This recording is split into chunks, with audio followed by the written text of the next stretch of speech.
يا صباح الخير، عاملين ايه؟ يا رب تكونوا كويسين. انا النهارده هعمل معاكم دبابيس الفراخ. انا كده جبت الفراخ بتاعتي وبعدين فتحتها عشان خاطر لما احط فيها التتبيله تتبل كلها. بعد كده جبت بوله وحطيت فيها معلقتين كبار زبادي، نص كوبايه زيت.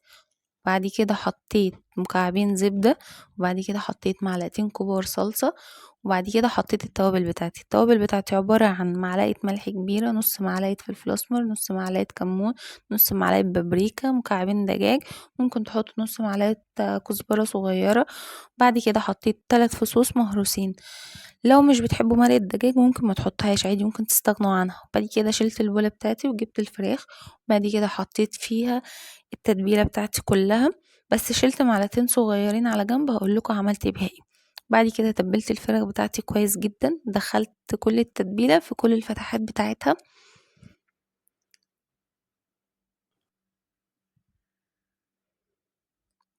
تبلت كده. عايزة اقول لكم يا جماعة ان التتبيلة دي طعمها رهيب. ممكن تحطوها في التلاجة ساعتين وتشتغلوا فيها بعدين، وبعد كده ممكن تحطوها في التلاجة كمان لتاني يوم. بعد كده جبت صينية فرن او بايركس عادي، ودهنته دهنة زيت. بعد كده حطيت في الصينية بطاطس، وحطيت بصل شرايح. وبعد كده حطيت فلفل الوان وفلفل اخضر. ممكن لو انتوا مش بتحبوا اي حاجة من دول ممكن تستغنوا عنها، وممكن تحطوا اي حاجة تانية انتوا حابينها. ممكن تحطوا جزر. معلقتين من التتبيلة اللي انا شلتهم حطيتهم على البطاطس عشان خاطر كلها تتشرب من تتبيلة الفراخ.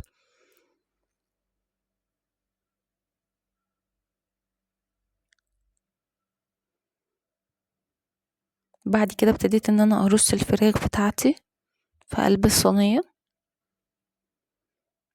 وبعد كده دخلتها في فرن سخن على درجة حرارة 180 في الرف اللي في النص. بعد كده جبت حلة كبيرة، حطيت فيها مكعبين زبدة وحبة زيت، وحطيت عليها بصلاية مقطعة. وبعد كده ابتديت اشوحها. اول ما البصل تصفر وبتبتدي تاخد لون كده، بنزل عليها ب4 طماطميات مبشورين. وبعد كده بقلبها وبسيبها تتسبك شوية. اول لما تتسبك والزيت يبدأ يطلع على الوش، بحط عليها الرز البسمتي. الرز ده انا غسلاه ونقعاه، ده رز مغسول ومنقوع. الوصفة دي ما بتحطوش مقدار المية فيها كتير، يعني انا حطيت الرز كده وبعد كده شوحته شوية.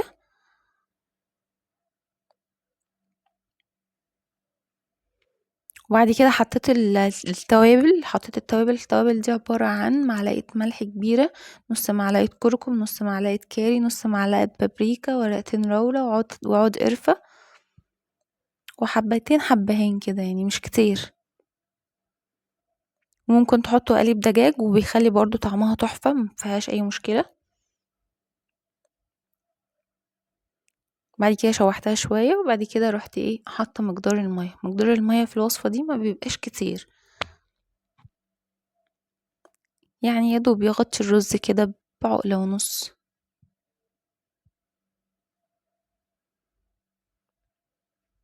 وبعد كده قلبتها وغطيتها، سبتها على نار عالية لمدة 5 دقايق لحد ما الرز يبقبق كده والمية كلها تتشرب. وبعد كده بهدي النار خالص، وبعد كده بغطيها وبسيبها تستوي براحتها. شايفين الرز طالع مفلفل ازاي؟ لان المية فيه ما كانتش كتير.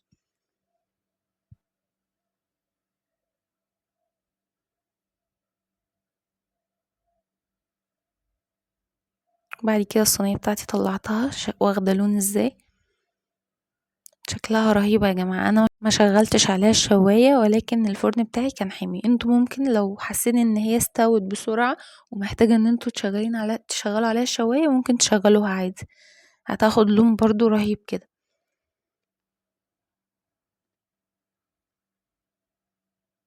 شايفين شكلها ولونها عامل ازاي؟ والبطاطس مستوية وشاربة من التتبيلة، طعمها رهيب.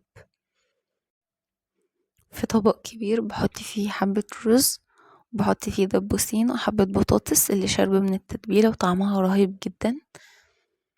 وبس كده خلص الفيديو بتاعنا النهاردة. ولو عجبكم الفيديو متنسوش تعملوا لايك، تعملوا سبسكرايب للقناة. انا اسمي اميرة ودي قناتي. اشوفكم ان شاء الله في فيديو بكرة. مع السلامة.